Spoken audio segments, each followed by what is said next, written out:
दोस्तों, कभी एक रेत के मैदान से ज़्यादा कुछ नहीं था दुबई। जानिए फिर कैसे बन गया इतना अमीर। दोस्तों, लोगों को लगता है कि दुबई की ज़्यादातर कमाई तेल से होती है, लेकिन ऐसा नहीं है। तेल से तो दुबई की सिर्फ 1% ही कमाई होती है। 20% कमाई तो ग्लोबल टूरिज्म से करता है। यही वजह है कि दुबई अब अमीर बन गया है।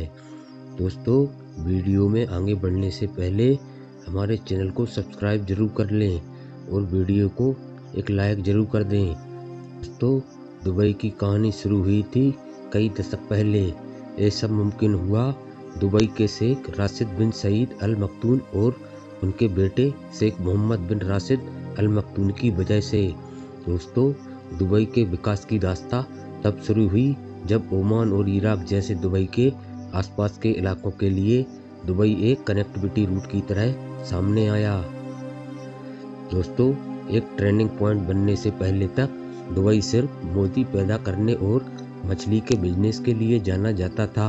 इसके बाद दुबई दुनिया की नज़र में आने लगा। दोस्तों, 1950 के दशक में दुबई में तेल की खोज हुई, जिसके बाद दुबई समेत पूरे यूएई की इकोनॉमी तेजी से बढ़ने लगी। हालांकि कुछ ही वक्त में दुबई को ये समझ आ गया था कि सिर्फ तेल के सहारे लंबे वक्त तक देश को चला पाना मुश्किल है। इसके बाद तेल से निर्भरता को हटाते हुए मॉडर्न दुबई बनाने के लिए शेख राशिद बिन सईद अल मक्तूम ने अहम कदम उठाए। उन्होंने 1958 में दुबई की सत्ता संभाली और करीब 32 सालों तक राजा बने रहे। जब राशिद बिन सईद के हाथ दुबई की बागडोर गई, उस वक्त मछली और मोती का बिजनेस लगभग बर्बाद हो चुका था और पूरी इकोनॉमी तेल के निर्यात पर निर्भर थी। दोस्तों, राशिद बिन सईद की एक बात को अक्सर कोट किया जाता है कि उन्होंने कहा था, मेरे पिता ऊंट की सवारी करते हैं, मैं मर्सिडीज चलाता हूँ। मेरा बेटा लैंड रोवर चलाता है, उसका बेटा लैंड रोवर चलाएगा, लेकिन उसका बेटा ऊंट की सवारी करेगा। यानी उनका कहने का ये मतलब था कि तेल का खजाना लंबे वक्त तक देश को आगे नहीं ले जा पाएगा। दोस्तों, इसके बाद राशिद बिन सईद ने कमाई के दूसरे तरीकों पर फोकस करना शुरू किया। वह सीधे पहुंचे ट्रेडिंग पोर्ट पर और उसे डेवलप किया। दोस्तों, वहां पर एक ड्राई डॉक भी बनाया जहां तमाम शिप रिपेयर किए जाते थे।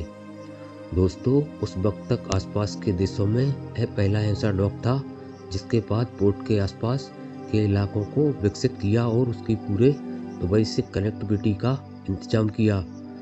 उन्होंने 1975 कनेक्टिविटी के मकसद से अल सिंदगा टनल बनानी शुरू की, जिससे इंटरनल कनेक्टिविटी आसान हो गई।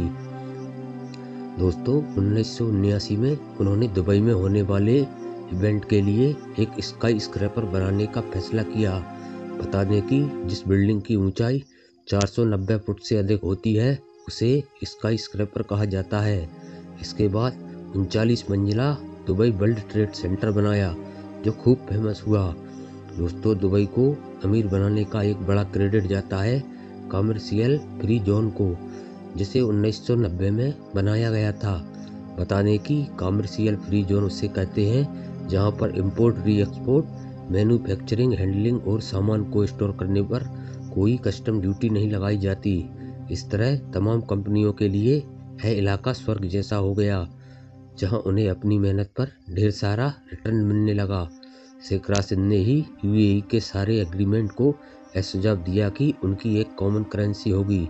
इससे लोकल यूएई करेंसी को मजबूत बनाने में मदद मिली और आज हमें दिरहम के नाम से जानते हैं। दोस्तों, उसके बाद दुबई की सत्ता आई शेख मोहम्मद राशिद बिन सईद अल मक्तूम के हाथ। वह भी अपने पिता की तरह ही दूर की सोचते थे, लेकिन उन्होंने दुबई को अपने पिता से भी ज़्यादा डेवलप किया। उन्होंने भी अपने पिता की तरह ट्रांसपोर्ट और कनेक्टिविटी को बेहतर करने की दिशा में खूब काम किया। दोस्तों, जहां उनके पिता ने पानी के ट्रांसपोर्ट को बेहतर बनाया, उन्होंने हवाई ट्रांसपोर्ट को बढ़ावे का काम दिया और एग्रीमेंट एयरलाइंस की शुरुआत की। 1989 में उन्होंने दुबई एयर शो की शुरुआत की, जो अब दुनिया भर में फेमस है। दोस्तों, दुबई ने तमाम खेलों को भी बढ़ावा दिया। घोड़ों की रेस से लेकर कार रेसिंग तक और क्रिकेट ग्राउंड तक दुबई में सब कुछ मौजूद है।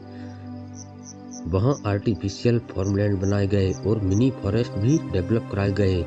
इतना ही नहीं, समुद्र के पानी को पीने योग्य बनाने के लिए भी मशीनों की मदद ली गई और मॉडर्न दुबई बन गया। बहुत से लोगों को लगता है कि दुबई की कमाई कच्चे तेल से होती है। यह आपको बता दें कि दुबई की जीडीपी में कच्चे तेल की हिस्सेदारी बस 1-2% है। वहीं दुबई की सबसे बड़ी कमाई हिस्सेदारी आती है टूरिज्म से, जो करीब